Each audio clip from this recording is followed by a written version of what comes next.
March 4th here in Canada. I don't think I'll be able to make this video brief. I've been pondering quite a bit, the tactics taken in Ottawa when they cleared the protesters out. Seems to me there were some intentionally incendiary moves there made by the police.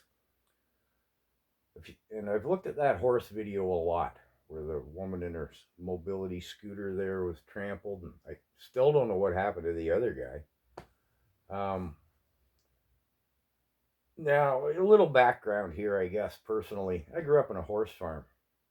When I was 5 years old, I was halter training Shetland ponies, and over the years, my dad's thing was he'd bring home some, I called them resurrection projects, a horse that had never been trained properly, maybe sometimes neglected, sometimes abused, very often just kind of passed around a little too much and get soured of disposition. I'd be eyeing some recalcitrant old mare, that dad had just bought. The mare would be eyeing me, and dad would be like, "Oh, she developed some bad habits there. Scotty, you take her with a firm hand and get her straightened out. You know what you got to do, and I'll find a buyer for her." Oh, yeah, okay, yeah.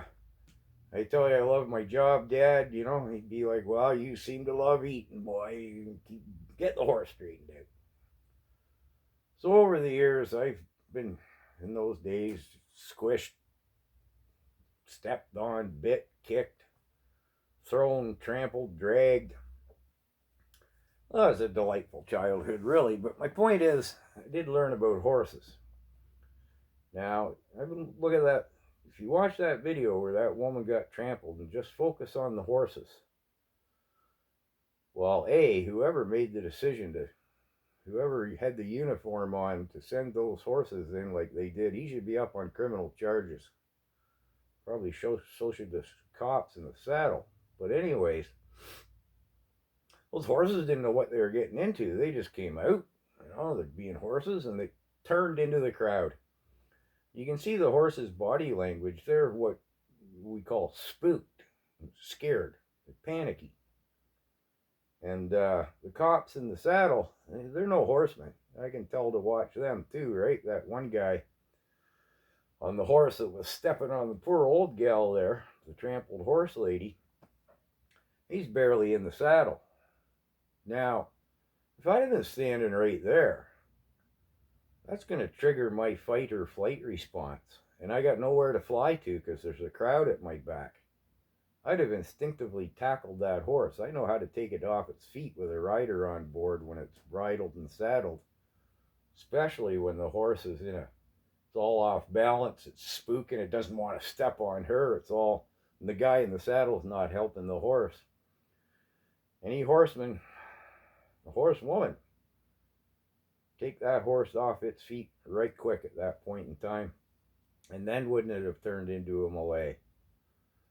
Same deal with the little Alexa there from Rebel News, the one who the cop whaled her 4 times with a stick and the other one shot her in the leg.